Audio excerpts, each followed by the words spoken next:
এই থাকা অবস্থায় উনি যখন আমাকে কথাটা বলছিলেন, আমি জিজ্ঞেস করলাম, বাবা আপনি তো ওই অবস্থায় থাকলেন, তো আপনার খাওয়া দাওয়ার? বলে দেখ, তার দুদিন আগে না আমার কলেরার মতো হয়ে গেছিলো, আমার শরীর একদম অবসন্ন হয়ে গেছিলো, বুঝলি। এখানে তো তখন কল হয়নি, আর জলের কোনো ব্যবস্থা ছিল না।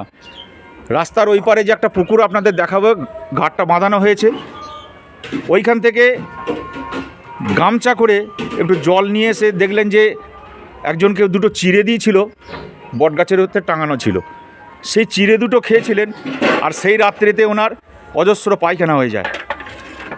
তার মাধ্যম দিয়ে সারা শরীরটাকে কি মা চাইছিলেন যে সারা শরীরটা একদম নিরস করে দিতে।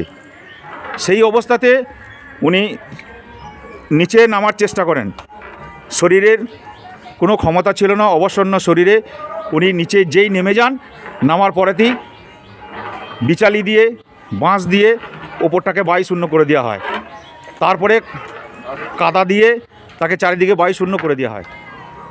যখনই গুরুদেব ভিতরে ছিলেন, তখন আমি জিজ্ঞেস করলাম যে আপনার ভিতরে তখন শ্বাসকষ্ট হচ্ছিল না? উনি বললেন, দেখ আমি নিচেই যেই পড়ে গিয়েছিলাম না, পড়ে যাওয়ার পরেতে আমি ওঠার চেষ্টা করলাম, ওঠার চেষ্টা করে আমার মাথার উপরেতে বাঁশ আর ওই কাদার আর বিচালি ঠেকে গেল।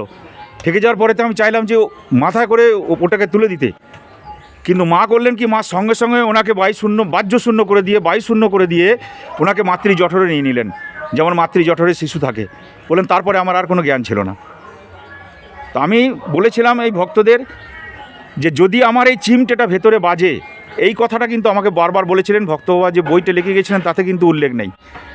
আমাকে বলেছিলেন যে দেখ, আমি এদের বলেছিলাম যে আমার এই চিমটেটা যদি বাজে তাহলে জানবি আমি বেঁচে আছি, আর যদি চিমটেটা না বাজে জানবি আমি চলে গেছি।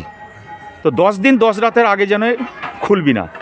তারপর 10 দিন 10 রাত হয়ে গেল, হয়ে যাওয়ার পরেতে গ্রামের লোকে পাহারা দিচ্ছে, বাড়ি বাড়িতে এসে 2জন 4জন করে পাহারা দিচ্ছে, ব্রিটিশ পুলিশ ওদিকে খবর পেয়ে গেছে, দিয়ে বলে যে যাই হোক আর তাই হোক 10 দিন 10 রাতের নিচে খোলা যাবে না।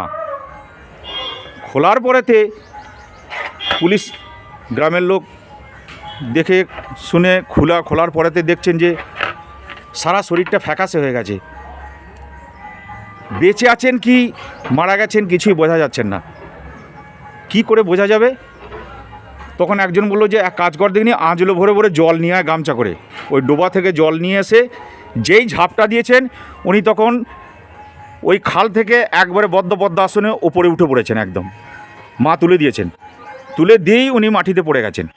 পড়ে যাওয়ার পর ওই যে বাঁশ আর ওই যে মাটিগুলো ছিল সেগুলো উনি ধরে ফেলেছিলেন। ধরে ফেলার পরেতে ওনার ওইখানটা থেকেই